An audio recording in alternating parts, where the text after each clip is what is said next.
everybody to our Tuesday talk for today. It's my pleasure to be introducing Robin Mitchell. I wanted to remind you that this is a series that happens every Tuesday at noon, and it is made possible with funds from the IRA, and that is part of the Student Union, ASI at CSULB, and it highlights current art on view in the museum. Next week will be November 1st, and we're having a double header talk, which is going to be led by Phyllis Spear and our own Kathleen Navarro. Phyllis will be speaking on Adolf Gottlieb's work in the show, and Kathleen will be speaking on the work of photography by Graciela Iturbide. So don't miss it, it's going to be a fabulous talk. Also, today we'll have our Tuesday meditation, and we will be, we do that every Tuesday at 1:30. It's led by Heidi Gerling from the Health Sciences Department, and she does a fabulous job. And where do they meditate? And we meditate today in Carolyn's Gallery. Okay. We'll have a large circle, and we can choose any work in the space to focus on.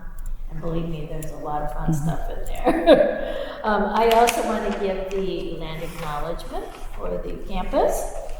I would like to recognize the ongoing presence and relationship of the First Peoples whose land our institution occupies.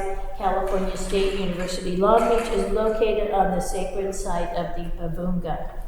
We further acknowledge that we are on the land of the Tongva Gabrieleño and the Hajaman Huayño nations who have lived and continue to live here. We recognize these nations for their spiritual connection as the first stewards and traditional caregivers of this land. We thank them for their strength, their perseverance, and their resistance. And now it's my honor to introduce Robin Mitchell. Robin is a friend of the Kleefeld that we've known for a while now. She collaborated with us in our Art Encounters videos that you can see on our website. And also she was one of the chosen artists for our Plugged In program in 2019, I believe. It's a while ago. Robin's artwork is involved in the act of mark making and how the mark is in its abstract nature can communicate and transcend to evoke both the tangible and the ineffable. Love that word, ineffable. Very important. Her work espouses such titles as radiant, splish splash, hyperbole, and goosebumps. And her works on paper and canvas are multi-layered in compositions of marks, gestures, brush strokes that are both literal and suggestive of a variety of natural forms. The layering results in an overlay of the abstract, the non-objective, the representational, the referential, and the provocative. Robin lives and works in Santa Monica, California. She received her BFA and MFA from the California Institute of Arts. While an undergraduate at CalArts, I have to tell this. Okay. She was a member of the Feminist Arts program, and they worked on the historic Woman House project. Robin did, I believe, the dining room and... No, they have that information wrong, and people say that. I had my own room, that's Robin Welch who did the dining room. Okay, so the information gets perpetuated. It's the 50th anniversary of Woman House. This year, it just seems like it was yesterday, but yeah. Yeah, and there was a recent exhibition celebrating the 50 year, right? No, well, not say that. It was... something else. I don't know what the person did with it, but it wasn't that. Okay, good. I saw that. It was said that was the title of it, but that wasn't what it was. Is that on CalArts or is that on a different area? The Woman House? Yeah. Woman House was a building out. It was a house. The Feminist Art Program was part of CalArts. Was an experiment in education for women.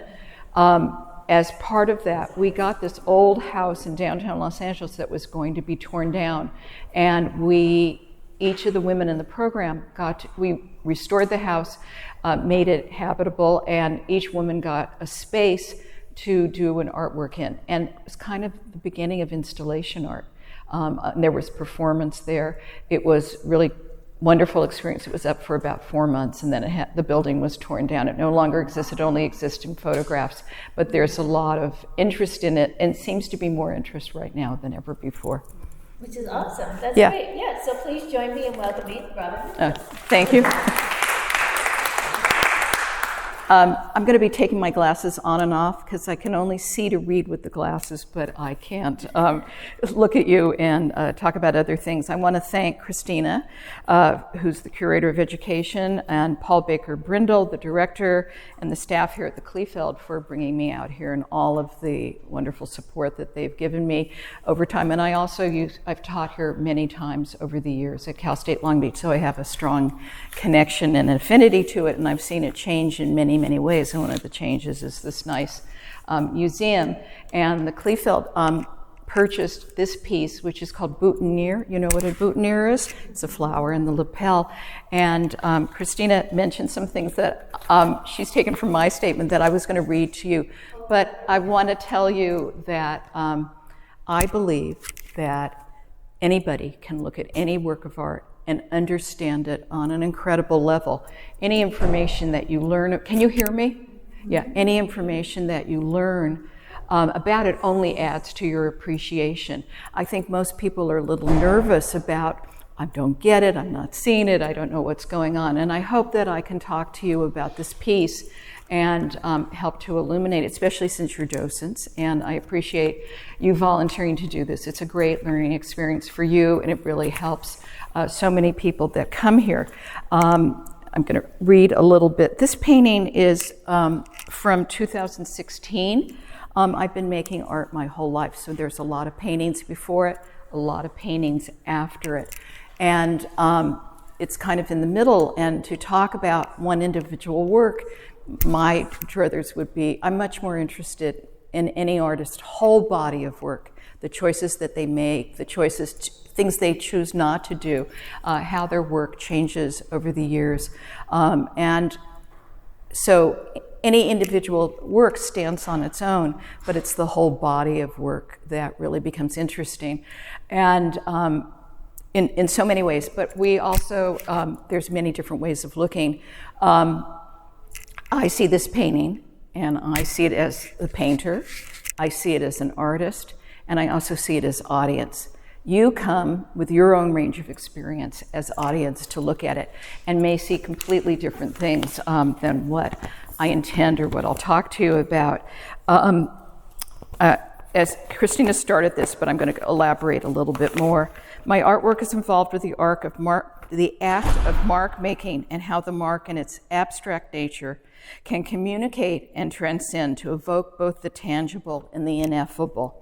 My paintings are multi-layered compositions of marks, gestures, and brushstrokes that are both literal and suggestive of a variety of natural forms.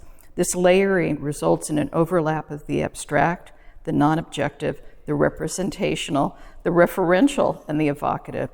The combination of obsessive brushwork, complex layering, and highly active relationships between elements across and within the paintings results in a strong optical resonance. I'm an artist committed to my art practice, and I work in my studio daily. The growth and evolution of the body of artwork is, to me, as engaging as any individual artwork. My art making is a search for a personal kind of logic and an order for understanding the world and myself in it. I'm a curious person and an artist, a world traveler, a great student of the history of art. We're all influenced by the world around us and what we've experienced. I welcome my influences and work to make them my own. I work in a variety of mediums, including paintings on canvas, paintings on paper, drawings, prints, sculpture, in a wide range of sizes, from small to quite large. I do not have a hierarchy of paintings on canvas over paintings on paper or large-scale works over small-scaled works. The medium that I choose for a particular work is chosen for what I'm specifically trying to reflect and communicate. Painting with gouache on paper provides me with uniquely different properties than oil paint on canvas, and I'm interested in exploiting those differences. I also make sculpture, and those sculptures are a direct extension of my paintings, and I think of them as three-dimensional paintings. The imagery of my artwork has evolved from formal concerns to embrace a more spiritual imagery. This is not a religious spirituality, but the spirit that alludes to aspects of nature, both in the natural world and of human nature. I'm most interested in mark making and the vocabulary of painting and how it can communicate visually. My earliest paintings and drawings were representations of energy through process and materials. I'll explain all this. These artworks were an exploration of expressive abstract painting, most of it rooted in landscape. The imagery of the paintings has grown through the development of a personal painterly vocabulary. In many of the paintings, there is a strong central imagery that is reflective of my identity, both physically and psychologically. Many early paintings have a vertical column of bead-like forms, alluding to the spine, a symbol of my inner strength and physical body. As this imagery developed, this spine-like column evolved to take on characteristics suggestive of trees, plants, and flower forms. The central imagery is often a radiating image that I think of as the exuberant self, visually expanding out of the center to become an expressive physical representation of energy. Symmetry is a major part of my work also. But the person who comes to this painting who doesn't know my other work, you can all look at my website. My website is www.robinmitchell, ROBINMITCHELL.net. And I encourage you not to look on your phone. It's not set up for that. It needs a bigger screen. And you will see my work in chronological order, and you can see how it grows and changes. In about 2006, a lot of the imagery that's in my work has always been there, but it changes forms. Things that maybe in earlier works were small elements have now grown to become larger ones. And I see what's happening over the years. I feel like I'm going into the painting. If you saw what I was doing right now, it's like I've moved literally into the interior of this, and it keeps growing all the time. Did you ever see the film Powers of 10, the Charles Eames film? It's on the internet. It's wonderful. It's a man, it's actually a couple. They're lying on a blanket in a park, and the camera zooms out at powers of 10, and it goes to outer space, and then it zooms back in and goes in and into atoms, in the center of the atoms. And that film made a very big impression on me, and I think about it a lot over the years. It comes back to me because I think of that. It's like going inside, going outside, and I really see my art experience also kind of related to that. I think of it as kind of gratitude, giving and receiving. And so here you come to this piece, and there's certain kind of properties that you see right away. The first of all, this is a work on paper, and I use watercolor and gouache. Gouache is opaque watercolor, and gouache is the best paint available for mixing colors. It's just incredible. And I work on paper that's 100% rag paper. That's like a piece of fabric. It's actually made from cotton fibers, and it absorbs the paint in a very particular kind of way.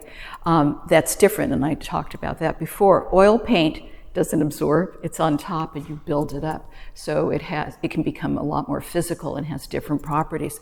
But I love the immediacy of paper, and I love the immediacy of the paint that I use.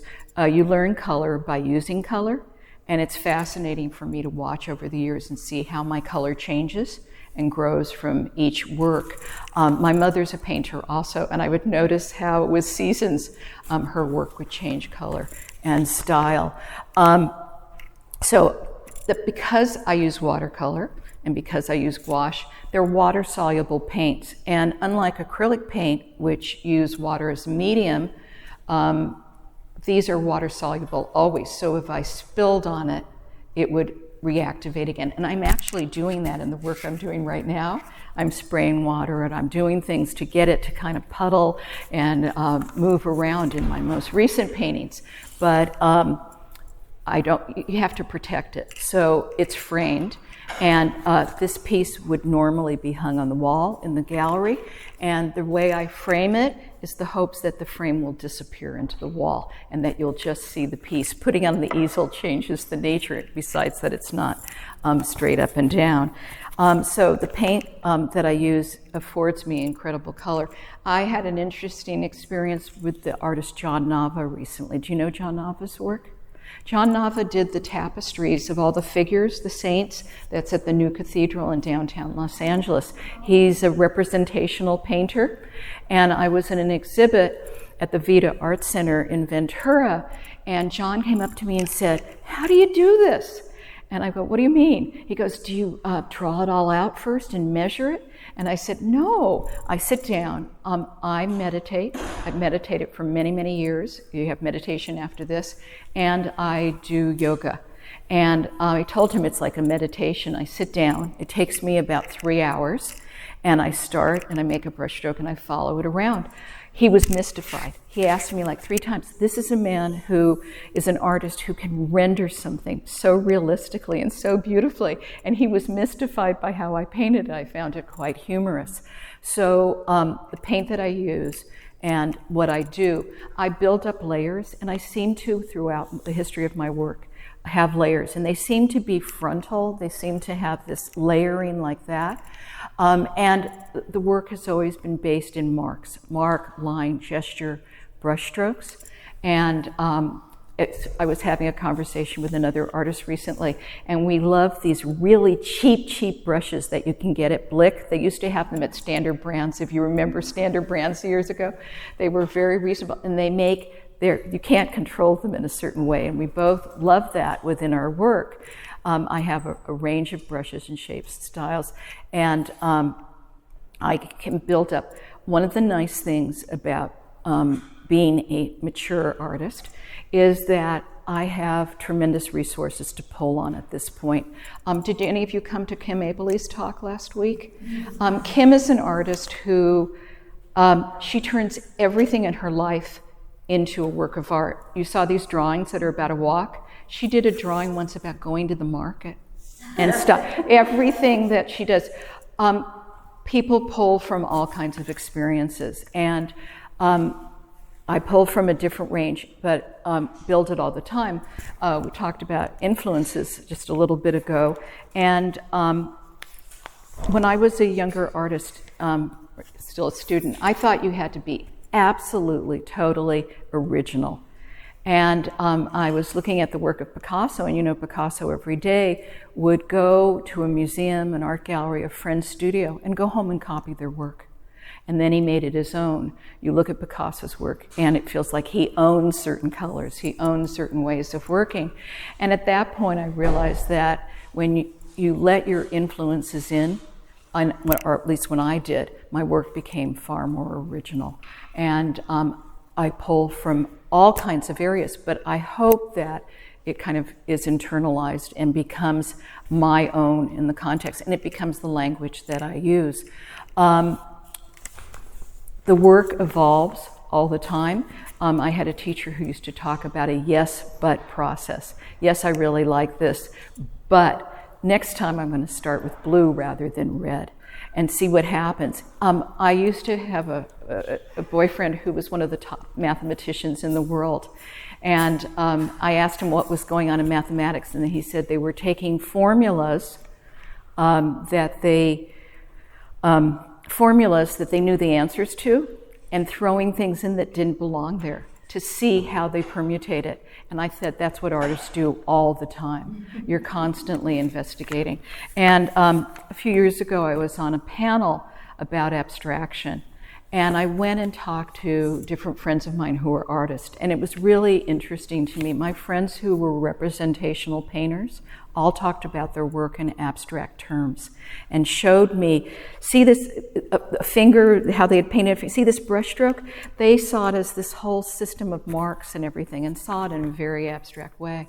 When I talked to my abstract painting friends, they all brought out some object that they were really moved by and said how that became an inspiration, something that was real and tangible. So those roots are always very much there. Christina mentioned several titles of my work. There was a period of time where I just dated them and gave them a number, and then I found it was very important for me to give them titles, and each one has an individual personality. The titles that I choose, and I wrote down some of them, she mentions them, and I'll mention some others that are recent. Carefully wrote them down. There we go. I titled them things: Goosebumps, Jumpstart, Ouija, Wingding, Gadzooks, Best Dress, Lollygag, Brouhaha, Dipsy Doodle, Wiggle Room, Hyperbole, Lucky Star. They're usually one or two words that kind of have the same kind of, they're like a gesture also, have the same kind of mood and feeling about them. Color is my primary tool of communication. And he's wondering now, is he seeing the colors the right way? We just had a discussion about color blindness. And color has temperature, personality, mood, and I pull on it all the time. My newest paintings that I'm doing right now, in a lot of my paintings, there's this radiating out. There's often radiating in. There's the layers. My new paintings, the color is flickering, and it adds a whole nother dimension to it that kind of like make your eyes almost kind of, what am I looking at? And add a new component. And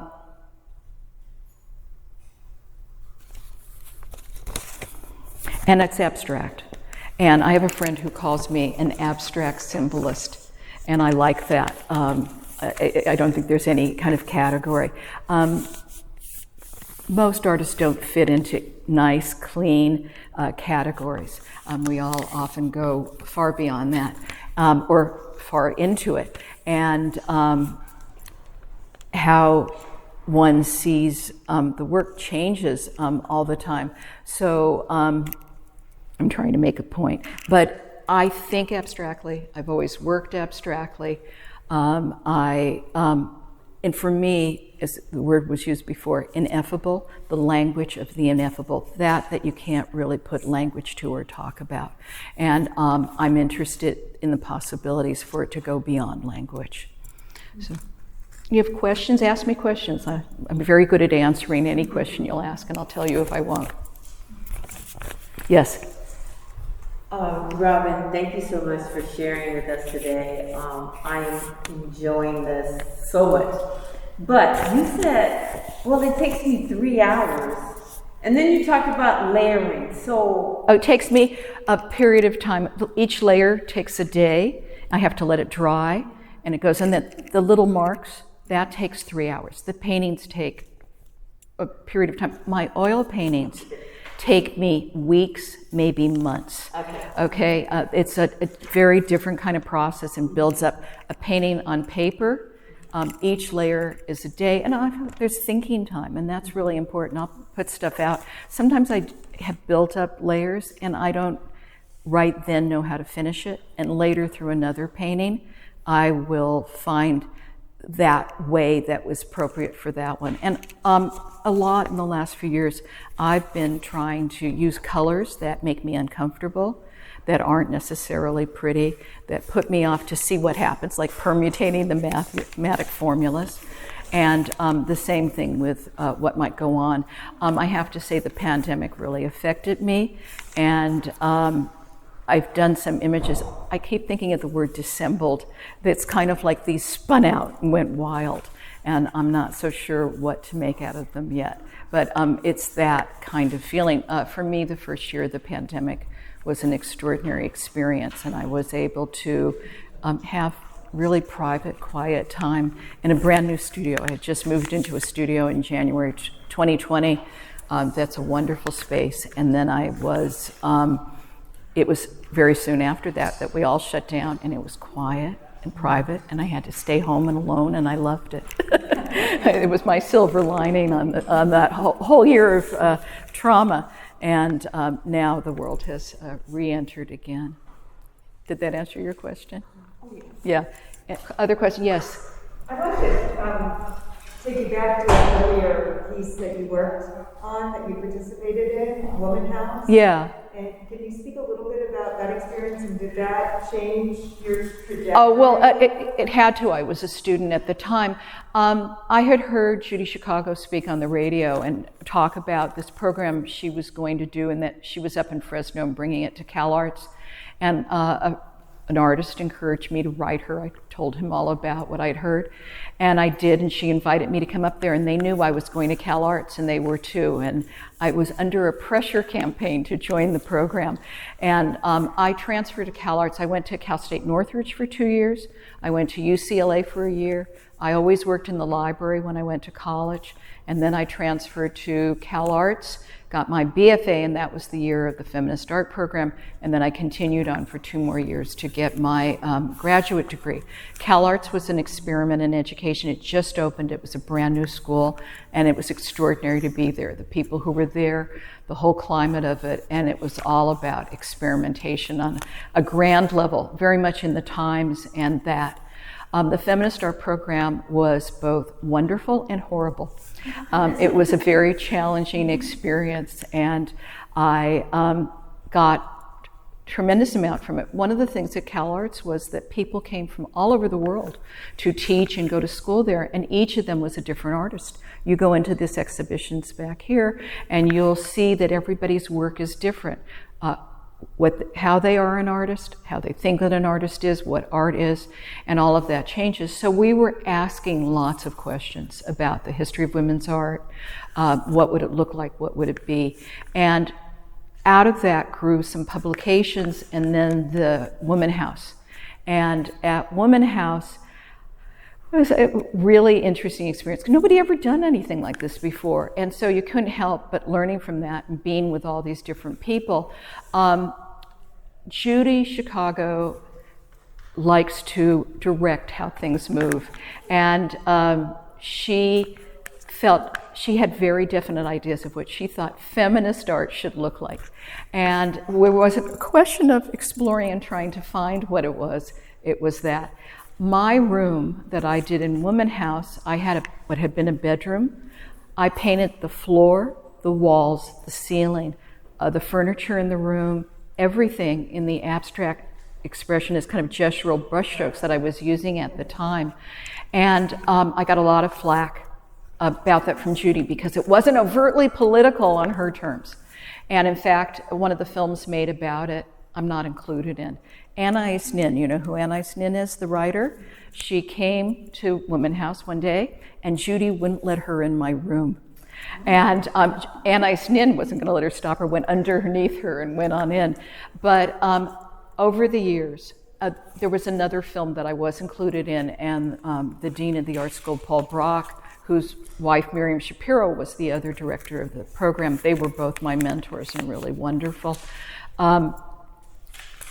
Paul came up to me and said, you know, your room was the artist room, and your room really was the only one that was like that. And over the years, I've gotten tremendous kind of feedback about that.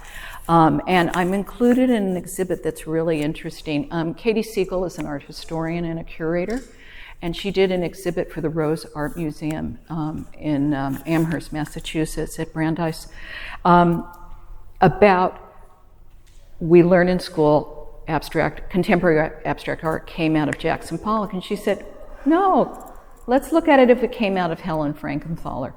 And she included my room a photograph of my room in that. And it was really interesting because out of all the work that was there, it was singled out by both Roberta Smith in the New York Times and Sebastian Smee in the Boston newspaper. I got a whole paragraph about what my room meant and in that kind of history. I told Katie Siegel that I was still an artist. She said, I don't care. She was only interested in that point and how it fit in there, which was disappointing to me, very disappointing to me, because they chose other artists that they led up to. They did include a lot of women, and that was really wonderful.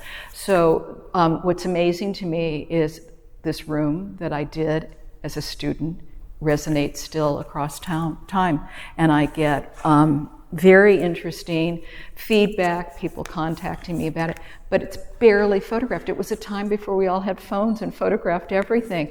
So I have 2 very grainy black and white photographs and 1 color photograph that's pretty awful of it, but I have the strong memory and the friendships that I made with the people who were in the program now, then, and are still friends now. Very important, yeah. Thank you. Oh, you're welcome. I thought there was a backstory. Yeah. You told me that because it just seemed Yeah. like your group was in a different category. Yeah, and yeah, but it was questions. You ask me anything. I'm a teacher, so I love to answer. I didn't exactly understand how you explain wash. Oh, the gouache, Gouache. It's a French word that sounds like gush, but gouache is opaque watercolor, and regular watercolor paint is meant to be used transparently and build up layers. Watercolor paint has tremendous richness to it, even at its most transparent, and you build up layers. The gouache is opaque, and so it gives you a slightly different quality. The watercolor, you can keep adding water, and it's still really potent, and down just to the color when you clean out your brush in water, you can use that and paint with it. In the gouache, you can add lots of water to it, and I use it very diluted, but it breaks down at a certain point, and there's the contrast of the 2 together, so I use them both. Thanks. Does that help? Yeah. Yeah. So the gouache is on the top layer? No, it's all the way through. It's in both. Usually I start out with watercolor on the bottom. Yeah, Yeah. it looked like it was Yeah. watercolor washes, and then the Yeah. blues were watercolor or gouache. But I use both. They're kind of mixed up throughout the whole thing. Yeah. Depending on how you want each layer. What I'm doing at the time, and there's certain colors. There's a color that I love called smalt, S-M-A-L-T, but they don't make it in gouache. It's only made in watercolor, and it's amazing. And someone, an artist who worked for Winsor Newton, demonstrating paints, who just passed away, Craig Antrim, he gave me a gift of like 10 tubes. He said these are the last 10 tubes of smalt that they exist. Yeah, so it was quite a wonderful gift. It's a beautiful blue, almost violet color. Yeah, And nobody asked. I paint on the wall. I paint on tabletop. I paint on the floor. I never paint at an easel. Okay. So, yeah. Anything? Ask. Yes. Yes, I wanted to ask about those colors. I'm sorry, I can't hear you. I wanted to ask about the colors that you don't like, that you experiment Oh, it's not that I don't like them. What they aren't. What I wanted to ask was, how do you feel after you see them Oh. together, and how does it impact the rest of how you look at the world? It's not that I don't like the colors, but they would be kind of a logical way to go in pretty, and I might throw in an odd brown. If you look at the paintings of Monet never used black. He used this kind of liver color purple for shadows and for the dark. Degas used black all the time. And I never use silver, gold. I rarely use black because it has a weird chemical reaction and the paint will peel. It doesn't, for some reason, it's weirdly reactive. And I've tried to make some black and white paintings. I'll use ink usually for those.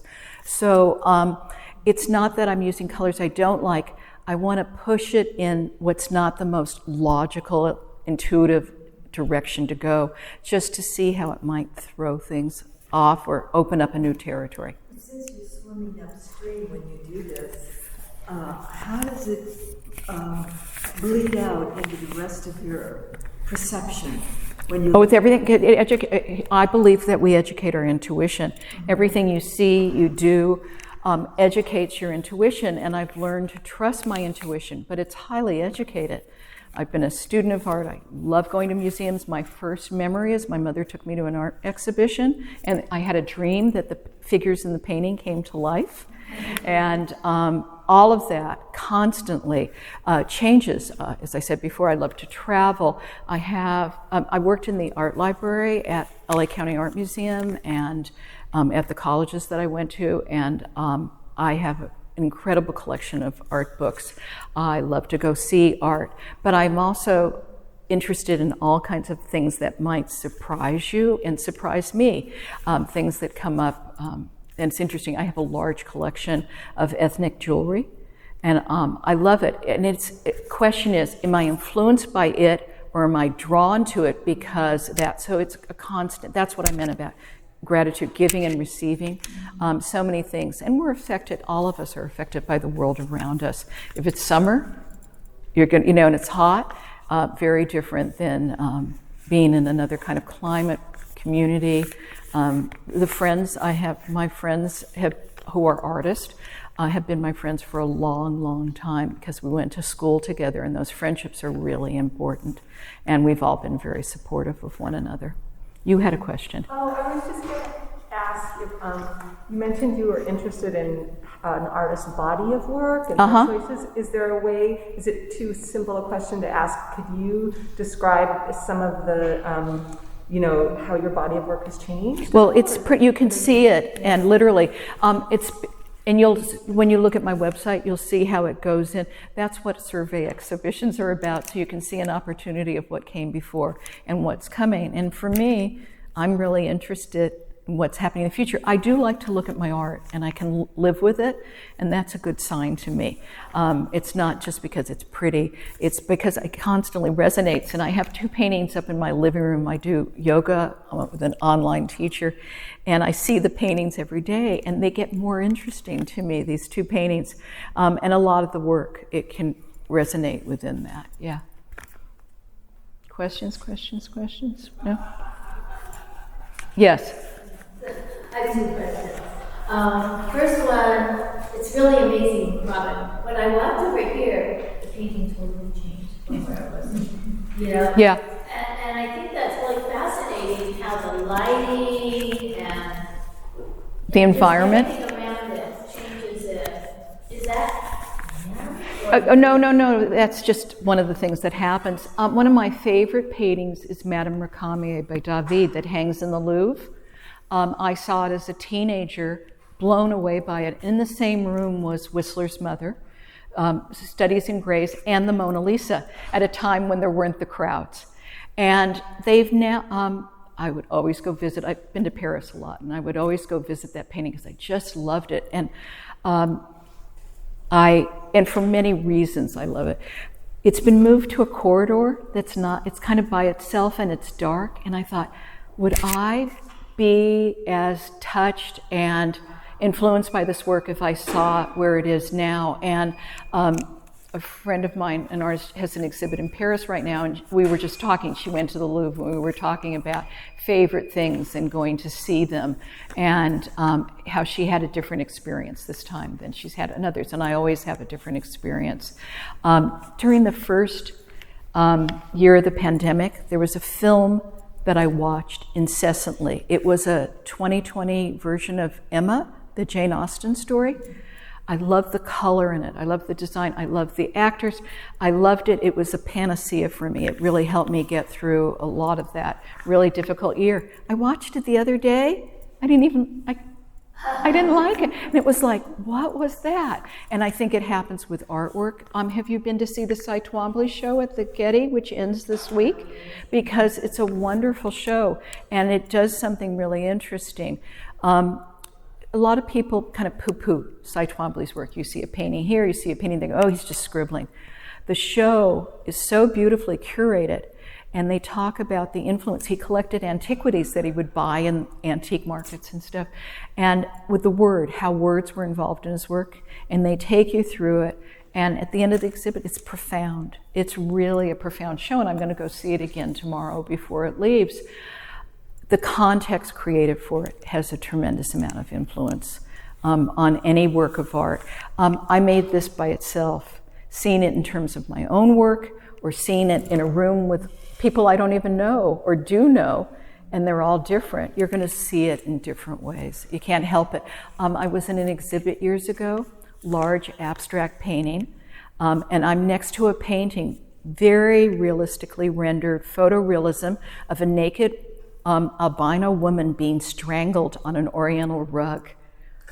And it was like, oh my God, and what a combination to put the two next to each other. And there were suddenly connections made that had nothing to do with each other. So, one gets very concerned about where things go and how it goes. Yeah.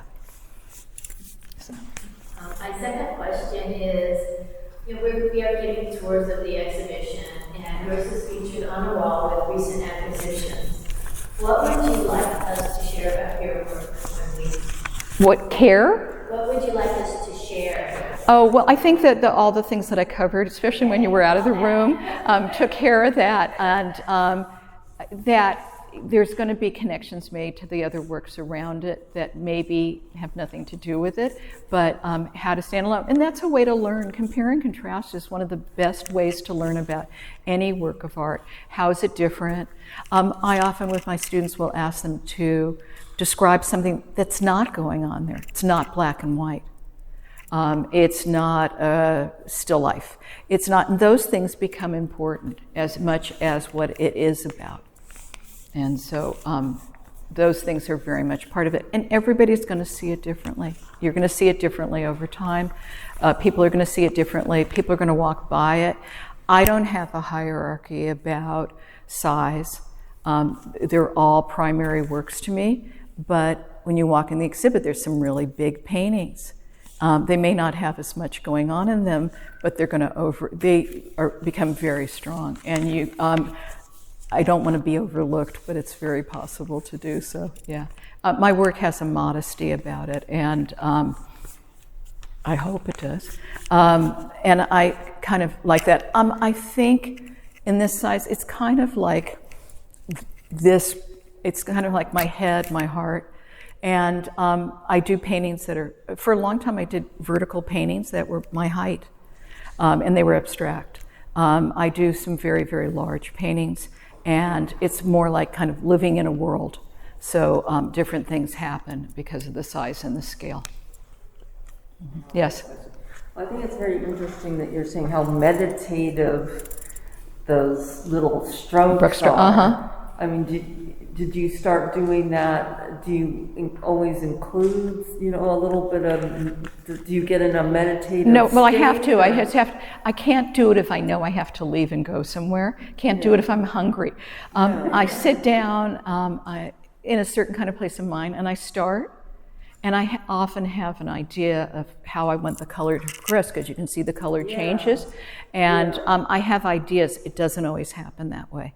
Okay. And I start painting, and I just kind of keep going. I'm usually listening to the news on NPR or listening to music, but I just kind of go and make sure the phone doesn't ring and everything. And so it becomes a meditation.